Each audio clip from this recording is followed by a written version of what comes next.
Good afternoon, everybody. It's Mike with smartoptiontrading.com. It was Friday, the 19th of December. It's my weekly recap. And this is probably the last weekly recap you're going to get till next year. We're heading into the holiday season. We have 7 trading days left in the year, and only be trading Monday and Tuesday, half day Wednesday, Friday morning, maybe. And then we'll go into the following week.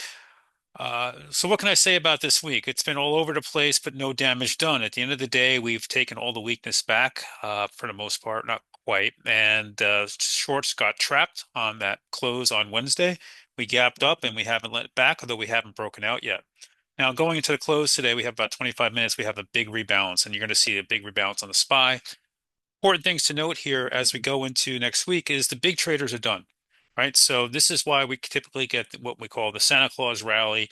It's a slow, methodical melt up in the markets because the big players are done. They're done for the year. They'll come back after the first of the year. And so you typically get a melt up in the markets if things are well. And that's why we look for a Santa Claus rally and that type of move. Now, it's not always a big move, but it's generally a slow, methodical move up in the markets. So we'll keep that in mind. So the SPY here trying to break this 680 area big level. The VIX is saying nothing left to see here. The Qs, a little stronger today. Nice move there. IWM just kind of holding in. Same thing with the Dow. The financials back above the 8-day, looking good, whether it's JP Morgan or Goldman or Citigroup, which hit a new all-time high here for all intents and purposes, all looking good here. XVI, the pharmaceuticals and biotech holding in strong.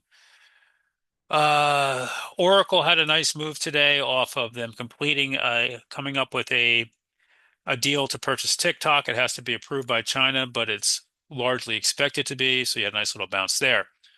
Let's talk about this week and what was good this week, what wasn't, and stuff like that. Tesla gave some beautiful trades this week. We put a new all-time high in. First over here on Monday, I'm sorry, on Tuesday, then on Wednesday we did, but sold off. Then Thursday and Friday we're sitting here back inside, and overall this chart still looks fabulous. Traded that one a bunch. Took a trade on Avgo. Avgo still looks weak when you look at the semis in general. Still trying to come off the lows.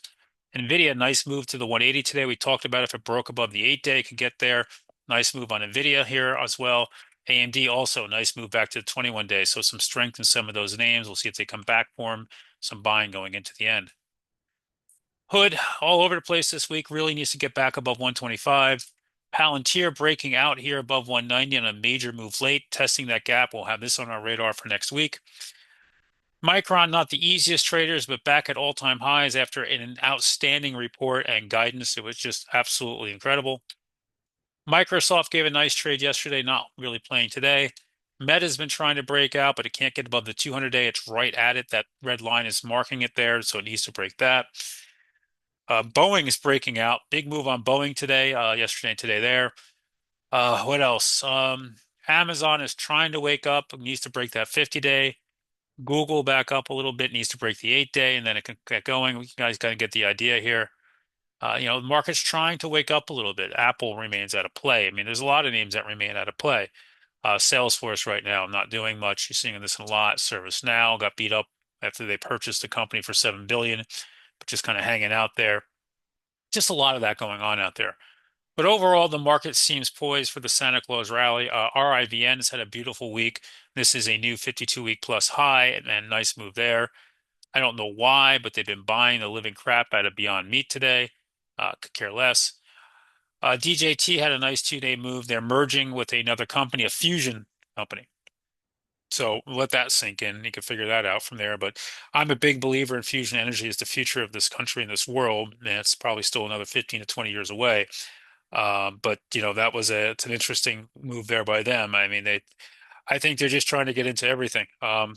Anyway, with that said, we'll see where we go from here next week. There'll be no charts, but I'll put a video out there for free. If you guys want to join us this week, you'll be able to participate on the 27th in our year ahead webinar and what I'm looking at names I think that can outperform the market. Link in the description below. Everybody have a wonderful, wonderful week. If you're not trading next week, happy holidays, Merry Christmas. Catch you guys soon.